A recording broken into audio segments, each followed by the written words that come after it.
क्या आपने कभी लसूड़े का अचार बनाया है और सोचा है कि इसमें कीड़ा क्यों आ जाता है? आज मैं आपको दिखाने वाली हूँ एक सिंपल और बिल्कुल बग फ्री तरीका। और लसूड़े को हर जगह अलग अलग नाम से जानते हैं, कहीं लसूड़ा, कहीं लसोड़ा और कहीं गोंदी, और कहीं इसे ब्लूबेरी भी कहते हैं। तो वीडियो को एंड तक जरूर देखिएगा क्योंकि मैं आपको बताऊंगी एकदम आसान और परफेक्ट लसूड़ा अचार बनाने का फॉर्मूला। और अगर आप चैनल पर नए हो तो सब्सक्राइब करना बिल्कुल ना भूलिएगा। मैं हूं सुभा और यहाँ मिलती हैं असली घर वाली रेसिपीज जो आपको पसंद आएंगी। सबसे पहले मैं मार्केट से लाई हूँ फ्रेश लसूड़ा। और ये देखिए, मैं एक टुकड़ा काट कर दिखाती हूँ। इस बीज के अंदर छुपा होता है छोटा सा बग। मिल रहा है, देखिए किस तरह का लग रहा है। इसी वजह से कुछ लोग कहते हैं कि अचार में कीड़ा आ गया। ये वही कीड़ा है। और ये जो कीड़ा है ना, सिर्फ इसके बीज के अंदर ही होता है। तो हम इस बीज को निकाल देंगे, लेकिन किस तरह से इस बीज को निकालना है उसके लिए सभी स्टेप्स को बहुत ध्यान से देखिएगा। तो अब लसूड़ा को अच्छे से धो रही हूँ ताकि जितने भी इसमें डस्ट या डर्ट हो वो निकल जाए। अच्छे से धोना है, लेकिन बहुत ज़ोर से इसे ना रगड़िएगा क्योंकि इसके ऊपर जो कैप है ना वो लगा रहना चाहिए। उसे हम बॉईल करने के बाद ही निकालेंगे। देखिए, ये जो कैप लगा हुआ है इसे अभी नहीं निकालना है। तो अब लसूड़ा को 10 से 15 मिनट के लिए उबाल लेती हूँ, जब तक कि लसूड़ा थोड़ा नरम ना हो जाए। इससे बीज को निकालना भी आसान हो जाता है। और साथ ही इसमें थोड़ी सी ना हल्दी भी ऐड कर देंगे। तो देखिए, लसूड़ा को उबलते हुए लगभग 10 मिनट हो गए हैं, थोड़े से सॉफ्ट हो गए हैं। थोड़ा सा इसे और पका लूँगी और बस देखिए अब ये तैयार है। इसे फटाफट निकाल लेते हैं। तो अब लसूड़ा को मैं एक छन्नी में निकाल लूँगी और इसे थोड़ा सा ठंडा होने दूँगी। और ठंडा होने के बाद जो है ना, अब जो इसके ऊपर ये कैप लगी हुई थी इसे भी निकाल लेंगे। और साथ ही क्या होगा, उबालने से ये जो इसके अंदर ये बीज है ना, देखिए इस तरह से आसानी से हम निकाल सकते हैं। तो सभी बीज को मैं आराम से इसी तरह से निकाल लूँगी। तो एक एक करके देखिए सभी बीज मैंने निकाल लिए हैं। ये देखिए, तो अब ये जो लसूड़ा है इसे कम से कम 4 से 5 घंटे की धूप लगानी तो ज़रूरी है।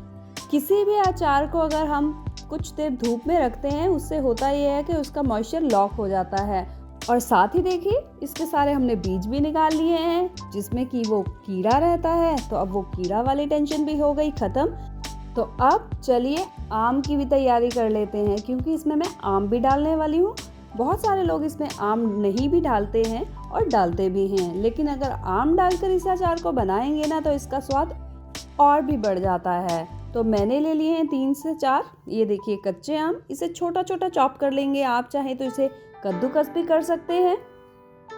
तो ये देखिए इस तरह से मैंने इसे छोटा छोटा चॉप कर लिया है। और साथ ही इसमें डाल लूँगी अब थोड़ा सा नमक और हल्दी, और इसे ढककर 4 से 5 घंटे के लिए रख लूँगी। इस तरह से होगा क्या कि इसके जो फ्लेवर्स हैं ना और भी बढ़ जाते हैं। तो देखिए, अब आम भी हमने तैयार करके रख लिए हैं और लसूड़े भी जो हैं वो धूप में सूख रहे हैं। तो अब लगभग लसूड़ा को भी सूखते हुए 4 से 5 घंटे हो गए थे। देखिए ये इस तरह से हो गया है। तो अब सब कुछ तैयार है। और अब बारी है इसकी मसाले की, जो अचार का बहुत ही इम्पॉर्टेंट एक पार्ट होता है। और ये जो अचार का मसाला मैं बनाने जा रही हूँ ना, ये आप किसी भी अचार में यूज़ कर सकते हैं, बहुत ही बढ़िया बनता है। तो चलिए एक हैवी बॉटम कढ़ाई ले लेते हैं और उसमें डाल लूँगी मैं लगभग 4 टेबलस्पून सौंफ, 1 टेबलस्पून जीरा, और अब डाल लूँगी 2 टेबलस्पून मेथी दाना और 5 से 6 सूखी लाल मिर्च। ये बेहेड़गी मिर्च है, इसका कलर बहुत बढ़िया आता है। ये बहुत तीखी भी नहीं होती पर मुझे बहुत पसंद है, तो मैं तो इसे ज़रूर डालती हूँ। आपके पास अगर नॉर्मल लाल मिर्च है तो आप वो भी ले सकते हैं। और फिर अब ऐड कर लूँगी 1 टेबलस्पून अजवाइन और कुछ काली मिर्च के दाने, और साथ ही थोड़ी सी पिपली भी। ये देखिए, ये है पिपली। इसका टेस्ट यूनिक होता है और ये डाइजेशन के लिए भी काफ़ी अच्छी होती है, तो इसे भी ज़रूर ऐड कीजिएगा। तो इन मसालों को हल्का सा हमें बस 1-2 मिनट के लिए भूनना है। बहुत ज़्यादा इसे हम नहीं पकाएंगे। अगर बहुत ज़्यादा इसे रोस्ट कर देंगे तो इसका स्वाद जो है ना बिल्कुल ख़राब हो जाएगा, थोड़ा कड़वा हो जाता है। तो तो बस इसे हल्का सा मैंने भून लिया है। तो अब इसे प्लेट में निकाल लूँगी और थोड़ी देर के लिए इसे ठंडा होने देती हूँ रूम टेम्परेचर पर। जब तक मसाले ठंडे होते हैं तब तक मैं तेल गरम कर लेती हूँ। तो मैं ले रही हूँ मस्टर्ड ऑयल लगभग 300 ml और अभी इतना ही तेल ले रही हूँ, लेकिन जब अचार हमारा बिल्कुल तैयार हो जाएगा ना तो ऊपर से और तेल भी डालना बहुत ज़रूरी है, तभी अचार लंबे समय तक चलेगा। और तेल को भी बिल्कुल गरम करना है। अब ये गरम हो गया है, गैस की फ्लेम को बंद कर देते हैं और इसे भी रूम टेम्परेचर पर ठंडा होने देते हैं। और साथ ही ये जो हमने मसाले बनाकर रखे थे ये भी ठंडे हो चुके हैं, इसे ग्राइंड कर लेती हूँ। तो अब सब कुछ रेडी है। अब अचार को मिक्स करते हैं मसालों के साथ और बना लेते हैं झटपट बहुत बढ़िया मसालेदार लसूड़े का अचार। तो अब प्लेट में निकाल लूँगी ये अचार का मसाला जो हमने बना के रखा था। साथ ही डाल लूँगी 4 बड़े चम्मच राई पाउडर। ये पीले वाले जो सरसों हैं वो है, आप ये भी ले सकते हैं या चाहें तो राई दाल भी ले सकते हैं अगर आपके वहाँ मिलती है। और 2 चम्मच में डाल लूँगी इसमें सरसों के दाने और साथ ही डाल लेंगे हल्दी पाउडर। हल्दी पाउडर जो है थोड़ा ज़्यादा ही डालेंगे, लगभग 1 बड़ा चम्मच। और अब डाल लूँगी कश्मीरी लाल मिर्च पाउडर। कश्मीरी लाल मिर्च पाउडर भी थोड़ी सी ज़्यादा ही डाल रही हूँ, लगभग 4 चम्मच। इसका रंग बहुत बढ़िया आता है और अचार में फ्लेवर भी बहुत बढ़िया आता है। और अब इसमें डाल लूँगी 2 बड़े चम्मच सफ़ेद नमक और साथ ही सेंधा नमक। नमक भी अचार में एक प्रिजर्वेटिव की तरह काम करता है, तो नमक भी हर एक अचार में थोड़ा ज़्यादा ही डालें तो अच्छा रहता है। तो अब सब चीज़ों को एक बार अच्छे से मिक्स कर लेती हूँ। देखिए इस तरह से मैंने मिक्स कर लिया, कितना बढ़िया ये अचार का मसाला बनकर तैयार हुआ है।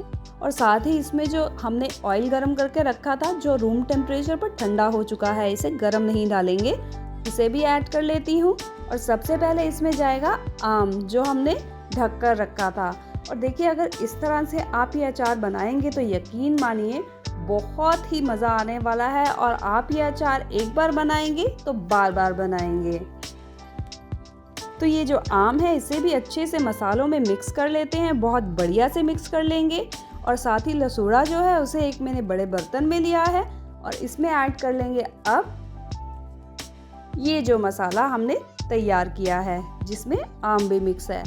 तो बस इसे फटाफट इसमें डालेंगे, मिक्स करेंगे बहुत अच्छे से ताकि ये सभी लसूड़ों पर बहुत अच्छे से कोट हो जाए। कुछ लोग इसके अंदर भी मसाला डालते हैं, लेकिन मैं इसी तरह से डाल रही हूँ क्योंकि फिलिंग जो है ना बहुत बढ़िया बनी है। अच्छे से इसे दबा दबा कर जब हम जार में भरेंगे और ऊपर से तेल डालेंगे तो ये बहुत बढ़िया बनने वाला है। और साथ ही अब मैं चेक कर लेती हूँ कहीं नमक कम तो नहीं, क्योंकि नमक का सही होना भी बहुत ज़रूरी है। तो मुझे लग रहा है थोड़ा सा नमक इसमें कम है, तो ये भी ऐड कर लेते हैं। तो ये देखिए कितना टेम्पटिंग लग रहा है ये। तो लीजिए तैयार है हमारा घर पर बना बग फ्री और फ्लेवर से भरा लसूड़े का अचार। इसे आप गर्मा गर्म रोटी, क्रिस्पी पराठा या वीकेंड वाली पूरी के साथ ज़रूर ट्राई कीजिएगा। टेस्ट गारंटेड है, बहुत ही बढ़िया लगने वाला है। बस 6 से 7 दिन की धूप दिखाइए और ये अचार हो जाएगा तैयार। और अगर आपको जो मैंने टिप्स एंड ट्रिक बताए हैं उसी तरह आप इसे बनाएंगे तो यकीन मानिए ये बहुत बढ़िया बनेगा। और साथ ही आपको ये अचार अच्छा लगा हो तो लाइक ज़रूर करिएगा, कमेंट में बताइएगा कि आपको लसूड़े का अचार कैसा लगता है। और अगर आप चैनल पर नए हैं तो सब्सक्राइब करना बिल्कुल ना भूलिए, क्योंकि ऐसी ही फ्लेवरफुल रेसिपीज़ लेकर मैं आती रहूँगी।